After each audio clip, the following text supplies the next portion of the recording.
Welcome to the Cloud Security Podcast by Google. Thanks for joining us today. Your hosts here, as ever, are myself, Timothy Peacock, the Senior PM for Risk Analytics and Cloud Threat Detection in Google SecOps, and Anton Chuvakin, a Reformed Analyst and Senior Staff in Google Cloud's Office of the CISO. You can find and subscribe to this podcast wherever you get your podcasts, as well as at our website, cloud.google.com/podcasts. If you enjoy our content and want it delivered to you piping hot every Monday, please do hit that subscribe button. You can follow the show, argue with us, and the rest of the Cloud Security Podcast listeners all on our community page. If you like our show, please do hit the rating button in your app of choice. It helps other users discover us. Anton, what are we talking about today? Well, our other favorite topic, namely identity and access management in the cloud. Didn't we just do an identity threat detection episode? I think that's why I said it's a favorite topic, right? It is a favorite topic. So what do we have to say, and who's our guest? Well, I guess the guest's identity would be a mystery for another 10 seconds or so, maybe 30 seconds. But ultimately, one question that puzzles a lot of people in the cloud is user identities, service identities, workload identities. All of this sounds very messy. Even it was messy before cloud. Yes. And now it's even messier. So we are going to try to sort this out a little bit. Do we manage to sort it out? Or do we just try to sort it out? We should ask the listeners, and the answer to this, we can ask this in about 30 minutes. All right, listeners, let us know whether we helped sort things out or not. And with that, without any further ado, let's introduce today's guest.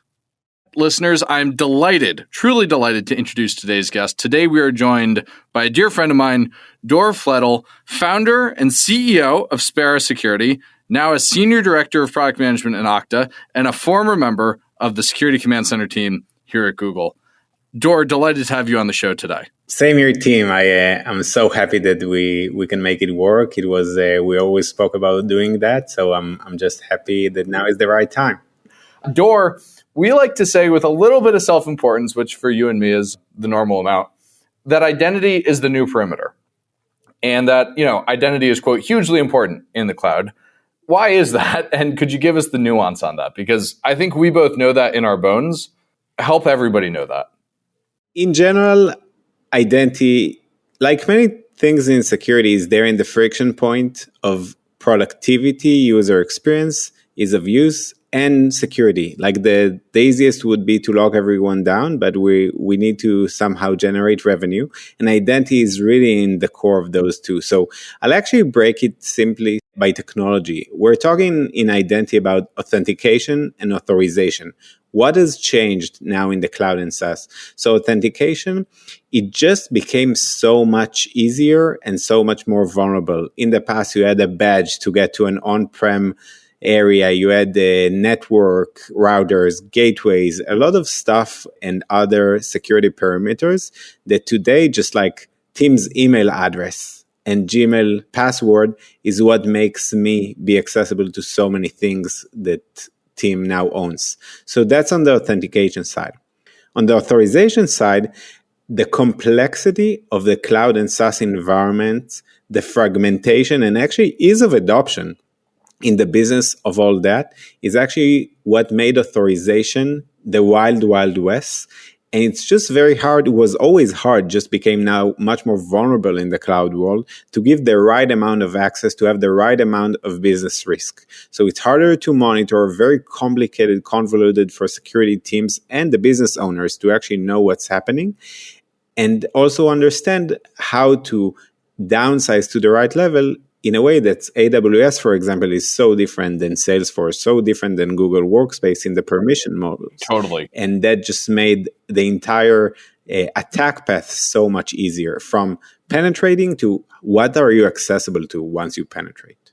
So this is a very logical moment for me to try to order off the menu and add a question to the script.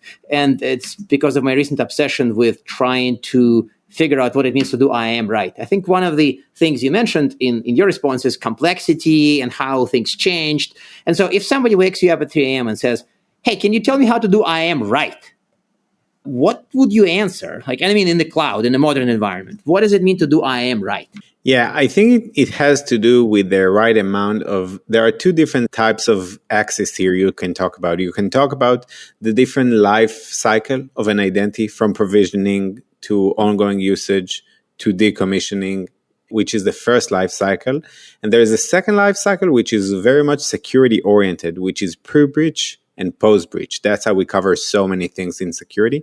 And I think the right way to do things in the cloud is, first of all, with a lot of partnership between security and the business owners to make sure we fit the business processes as they need to be, and also covering the end-to-end with holistic coverage of the different steps of an identity and the different phases without assuming that things would just automatically happen themselves. Does that answer your question, Anton? Sort of, but I think that, is there any way to increase the level of detail a tiny bit? Because I think that the whole thing makes sense, but how do I put it into practice? Oh, the hard question. Yeah. The harder question. I think that you answered the hard question really gracefully, but I want to try then the harder question because, hey, you answered the hard question. For sure. Breaking the fourth wall, I think it really maps to the rest of the discussion. So just in this time, I don't mind answering sort of the rest of the discussion and in a much less structured way. So that's fine. Let's hold on and let's do the rest of the discussion. And I think that one thing that comes up when people start thinking about it is a whole bunch of acronyms. And we don't really mean just ITDR, even though it's everybody's favorite. Tim, I think, loves ITDR, right? And of course, there's CIEM. There are a few other identity-related things. So some people who look at this whole upheaval in identity space, they assume that they have to buy a whole stack of products. So help us with the acronym soup. I was told there is also ISPM, which I think Tim surprised me with this one because I didn't really know there is ISPM. I mean, this is one four-letter acronym. ISPM, that's how you manage Comcast. No? Really? No? I don't know. In any case, I don't know what it is. This is one of those I did not know existed. So help us with an acronym soup. And other new products needed? I think Tim's question as written is, why are the new product needed? But I think the real question is, do we really need new products? For sure. So every growing industry, growing market, we need to help the practitioners understand, and the industry as a whole understand what's going on. And identity in particular is very convoluted, very complicated as a very fast growing area. Specifically, we see security teams and they have problems. And now how do they attend them? The way I simplify things is looking on the pre-breach world and post-breach world, like we're doing in cloud security, for example. And you can talk about the posture management. How do you harden the attack surface? How do you address misconfigurations? How you address these kinds of things? This is the entire identity security posture management world with full discretionary where we play with. And the ITDR world is a world what happens after the breach. Today, most organizations we speak to are doing self-correlations on the fly, reinventing the wheel in the SIEM. And there is a growing pattern in the last few years to actually make it something more structured and digested by a vendor that actually takes it and does it in the best of breed way, because specifically identity is the number one attack vector of the last few years, so justifies a specific investment. To your question about CIEM, Cloud Entitlement, Cloud Infrastructure Entitlement Management, this is a subsector of one of the identity problems. What happens in the cloud infrastructure? For example, how do you fine-grain authorization in GCP? It's a very complicated problem. What we've seen in the last few years is that there is no true CIEM vendor as is, but it's converged to other products, some of them mentioned above, because the values are only part of others. Yeah. Okay. I think that all adds up. You're part of Okta now. Congratulations on the acquisition. Super exciting. Super happy for you. How does Okta think about this ITDR and CIEM and ISPM and this acronym soup? How are you trying to make this accessible for people? For sure. So Okta, and I'll also share why we're excited to join Okta. Yeah. Okta is an identity platform, one of the best productivity tools out there to actually save people from using excessive passwords, so on and so forth. Over the years where Okta evolved, the market is evolved as well. You can just see all the breaches that happened. And more over time, security leaders were involved in the Okta decision and then became actually the Okta owners in many cases. And CISOs are just scared about what's going to happen in their identity. Admin sprawl, like that's a very common use case. CISOs can't sleep at night because of the admin sprawl and the influence to the organization. Okta saw this progress, this evolution and maturity actually of the market, how it transformed, and that really resonated with us and our offering at Sparrow, which was very security oriented. Like our persona is the security persona that's in charge of identity. Many times in the last few years, we actually saw those teams either move from IT to security or just evolve in security. And Okta sees themselves as the identity platform. Identity security is part of it. And that's why we're excited to join. I can share that since we joined, customers told me something along the lines of, your product fills a hole that we had in our security stack with regards to identity. And those are things that we expect Okta to do as the number one identity platform. Isn't it nice when customers tell you things like that? Yeah, I was excited. It's also an amazing, very thoughtful person, which I personally really liked. Yeah. So help me make this a little bit more real. When you talk to these users and they're not telling you all these good things, when they're telling you the bad things, what are the things that they struggle with the most? Like what makes users bang their heads against the wall? Wait, Tim, didn't we decide to limit the podcast show to 6 hours per episode? I think this may violate the 6-hour rule though, right? Okay, but you have to answer it briefly. For sure. So I'll be brief. The fundamental feeling that we're helping with is the lack of trust and confidence that security teams have with identity. By the way, spera in Latin is trust.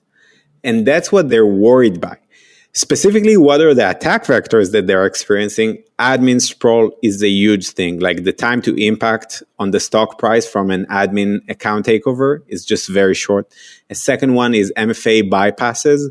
We're seeing that on authentication, actually walking the walk of everything is behind MFA, phishing resistance MFA, is very hard. And customers, we have a lot of success stories of customers that were very surprised by what we found for them. And the last one is offboarding glitches and partially offboarded employees with access. There is a lot of issues with that in the modern workforce, especially in the last few years, as organizations had a high turnover. And those are the things that customers realize immediate security value on and are top of mind. Many times security leaders say, those are the bare bones of our existence as security practitioners. So that means that the identity management remains kind of a mess for a lot of organizations. And do you have a top 3 challenges, something more structured? Like if you think about how people stumble with that, what are the top 3 ways to stumble, if that makes sense? Yeah, for sure. One is accumulating debt. Over the time, people have more and more permissions that they just accumulate. And it's very hard for security teams to understand how can they realize least privilege without hurting the business? Because the actual way to do it before the data that we provide and other solutions, by the way, is to go and ask people. And when you ask people, that's the way to make enemies. You actually, one of the things that customers told us that we made it a data-driven discussion with context that actually helped them go to the business and address the most critical crown jewels in a very pragmatic way and not alienating. So just accumulating debt specifically with least privilege is one. Second one that comes up a lot is the process of local accounts. So the business has to run. A very common example we see in Salesforce is local accounts in Salesforce. We can see by the number of local accounts deviations with our customers, where does their quarter end? Because the salespeople are just adding local account. Because if you need to close a deal, the Salesforce admin would do whatever is needed and for that. And I don't blame him, by the way. Those systems are complicated, and therefore the local accounts and the MFA bypasses and how you're wearing off the single sign-on solution and MFA that you have is very common as well. So these are great. And also you mentioned identity management debt, which struck me as something intuitively clear, very scary, but also potentially, dare I say, unfixable. So what advice do you have for organizations with considerable identity management debt? I'm thinking novel IAM, 1980s. This is what comes to my mind. I was reading some article online about identity, and it did start from Novell and the 80s. So imagine that okay, Tim, go. You go. So I love the phrase identity management debt. I've never heard it before. And I think I intuitively know what it means. But when I have that experience, I then get scared. Like, have I overassumed and are other people going to leap to a different conclusion? So what does it mean? In my perspective, it means how many high and critical vulnerabilities do you have in your environment that would make a breach more likely and more meaningful, impactful on your organization and your security team? That's what I see as debt. Where does it stem from? We're seeing a lot of organizations that weren't born, if you are 25 people born in the cloud yesterday, you're probably, and if you follow the 2 pizza rule, like everyone can get fit to 2 pizzas, you're probably fine. But if you're a modern enterprise or something that even started on the on-prem world and then adopted cloud, or just an organization that even started in the cloud and just grew up very fast and had to kind of like retrofit things back, this is the debt that we're finding. A lot of times the on-prem world has its own rules and then the cloud has just completely different rules, as well as the objectives and criticality of identity from a security perspective was just lower. There's a lot of flows about compliance, SOX compliance, a lot of those things actually talk about identity. But from a pure security perspective, you could get away with having a process and not following it as much needed. And that's a lot of the debt that we're seeing. And one of the things that I'm seeing actually from where we're sitting is what approaches the security team take about the debt. Like some are very pragmatic and saying, hey, listen, for us, maybe at Google, we have 3-4 assets that if they are breached, then that's critical for us. While, for example, a customer just told me that this week, they're actually based on GCP. They said, if someone hacks our Lucid chart, it's not the end of the world for the stock price. So we're seeing a very pragmatic approach with some, and we're seeing with others things that are just like much longer term solutions. And I would just say that it really fits however you need to manage your organization, the risk profile, and how processes are done wherever you work. So this triggers my ex-analyst alert for answers that sound like it depends. So, and I guess that's true, it depends, but would there be both technical and organizational change, almost culture perspective to paying off IAM debt? Like would there be buttons to push, but also cultures to change, right? It sounds like it's both. Yeah, I fully agree on both. I can give you an example. One of the things with our customers that I really remember, one of them went on a webinar with us sort of on this topic, but didn't say it so directly, was that he said, listen, the greatest value you provide is a very clear path to action. You actually show us a list of the things and Spera is not too unique here, but you show us a clear set of things we need to do to get more secure. In how identity has an accumulated debt, that there are a lot of people who came up from more traditional areas in the world, and it's split between security and IT, who very often manage the day-to-day of identity, as well as with business owners, because, for example, GCP or Salesforce.com are not managed in IT as is. It actually, what they said is that we help them provide the data to actually make the org change needed and the relevant context to actually do it effectively in the org. I love that answer. I love how much good advice there is to other security startup founders about making an actionable product in that answer as well. That's really great. Yeah. And maybe to add to it, there is one security leader I really love. He told me something pretty, slightly insulting, but I liked it. He said, I don't care about your tool. The tool is only as important as the process that it helps me do. It sounds very true in SecOps, as both Sim and myself have discovered over the years, right? That sometimes it's not the SIM, it's what you run around it. And I think for identity, it's even more, equally important that without process, much else turns to dust.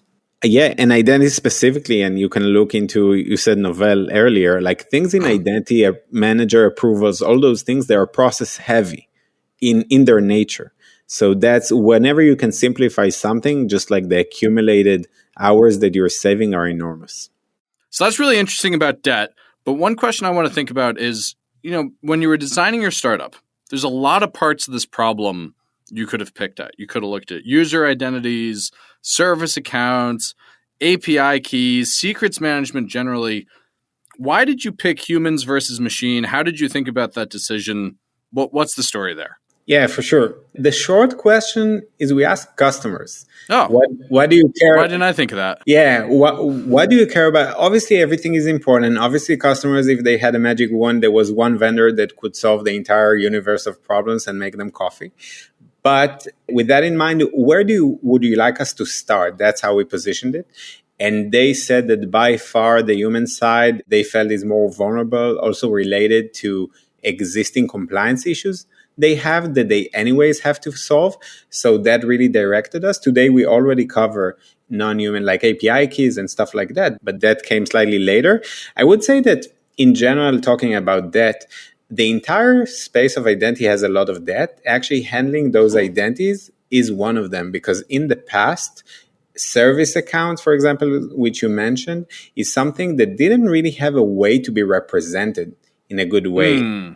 Identity providers. So many times when we connect to customers, we see something like Office 365 Jira migration at google.com or something similar, which actually shows that there is some intermingle between the types of accounts. So anyways, to solve a problem, you need to cover both. So wait a second. So this is like a depressing thought of the day. Not only there are machine accounts and human accounts, there are also accounts which sort of like mixed nature. It's like Exactly. And even to the simplistic way, think about a help desk. Many times they have like help desk admin 1. It's not the same Anton always. There are multiple people across the globe that are stationed with this account. So actually it's not doing MFA for those accounts is really complicated. So that's why on top of the operational problem, you also have a security problem that comes with it. That's really interesting. And also you mentioned monitoring very briefly. And I think it's one of those, I'm nervous if this is one of those throwaway comments like, hey, you should do the monitoring. So is there anything practical as far as how to monitor it? Because sometimes, it's monitoring definitely wins the easiest said than done prize in many cases. Yeah, so a big thing of what we and other players in the field are doing is actually providing teams the information. Because today, even gathering, like you can't protect what you can't see, even showing them the information with the right context, with the right deviation and right action items is what really helps them with the monitoring task. Because if you ask tomorrow, a first layer question, which is, team, how many API keys do you have in your GitHub repository? And the second order question, which is, how many risky API keys do you have in your environment? Both currently don't really have an answer for the most part. Monitoring is one of those things that former PM, the manager of mine, Trey Stoshi, would call like apple pie product management. It's the kind of thing that sounds great. Nobody's ever going to disagree with it. But is it actually that interesting? And I think here, it sounds like it might be apple pie, but it's also super necessary and hard to get right. So it's maybe more like a rhubarb pie, which is hard to get right, to stretch his metaphor. Anton, you better ask a question before I talk about pies all day. Yeah, well, I can use some pie too. So it's we all could. I think we are starting to pretty much go through most of the planned questions, but I think I want to ask one that's kind of out of the left field. It's not about identities, but it's about your founding experience. So I take it you now live on a tropical island that you purchased from your acquisition money, but can you perhaps tell more people what was your journey from 0 to 1 as a founder, and then how did you what was the journey to acquisition? Yeah, for sure. So I can speak as a person who had a pretty extensive cyber. He's not arguing with the tropical island. No, he's not. Point, he's confirming. No, I didn't know what to say. Tim knows a joke about some things that happened since, positive or positive. But I think where I'm coming from is I'm coming from more like the technical founders side. And I think maybe the best tip I can give, and I think it's relevant for everyone who's starting even a new product within a company. My personal take is that currently security teams are overworked and everything can explode in their face. So for them to go and actually adopt something new, they don't need it to be marginally better. They need it to be 10x better. And in general, I think one of the things that what I learned that surprised me, at least in the beginning, or wasn't trivial, is that since there are so many things that security teams can address, the list of priorities is a bit ambiguous, and it also ties to ROI for their time. Because actually, if problem number 2 is solvable, then they would go for problem number 2 and not only problem number 1, because tomorrow there might be a breach of a new attack path, and then problem 2 becomes problem 1. So they're also fluid. I think we can say what's top 10, but within the top 10, actually the order of priorities, in my perspective, really ties to ROI. And if you have an idea or a solution that 10x better, then you're on the right track. Because in security, there are so many micro problems that could be solved. We spoke in this chat about like 5 at least. Yeah. So yeah. 10x better is stuck in my head as a really good rule, and I've heard it before, and it actually makes total sense to me. But you also, I think that's one of the 2 tests. And the 2 tests is the problem is significant enough. Because you do have people who show up with a 50x improvement for a problem that ultimately people won't pay for to have solved. Yeah. It is genuinely that much better. But if it's unsolved, it's also kind of fine. Yeah. So that test needs to apply, right? Yeah, because they can settle and name your favorite security vendor. They can settle for something else that's good enough in many, many cases. And they would settle. Depends on just what problems. I think that is very astute advice. I really like that. And I've loved this whole conversation, but I hate to do the thing I have to do, which is ask our traditional closing questions. First, do you have a tip to help people with their identity security posture? And 2, do you have recommended reading? Because we hate to leave our listeners empty-handed. We think people should read. Reading is good. So what do you got? Yeah, for sure. So first tip for identity security, I personally believe in everything I do in life in focus and repeatability. That's what I believe in. What was that? Could you say that again? Focus and repeatability. Good. I got you to repeat it. Yeah. So, and I said the same thing twice. So focus and repeatability, that's one of the things we brought to the market. That's one of the things that you're doing in many other fields. So whenever you feel like you reinvent the wheel and you're too broad, that's where I take a second look. Again, with the book, and that's something that really resonates with me. I personally got into negotiation books over the last few years. The one I really loved was Secrets of Power Negotiating. I feel like everything I do is negotiate in life in general, even with myself sometimes when I need to run at 5 in the morning. That's something that really helped me have like practical things and also slightly psychological aspects of those items that I really loved. I love that answer because focus and repeatability is like, that's so core to all of my hobbies. Like when I motorcycle, when I ski, when I go to the range, it's always, how can I be focused on this thing? How can I do the same set of steps in the right way every time? That's really good advice. And then I also negotiate with myself, but never at 5 a.m.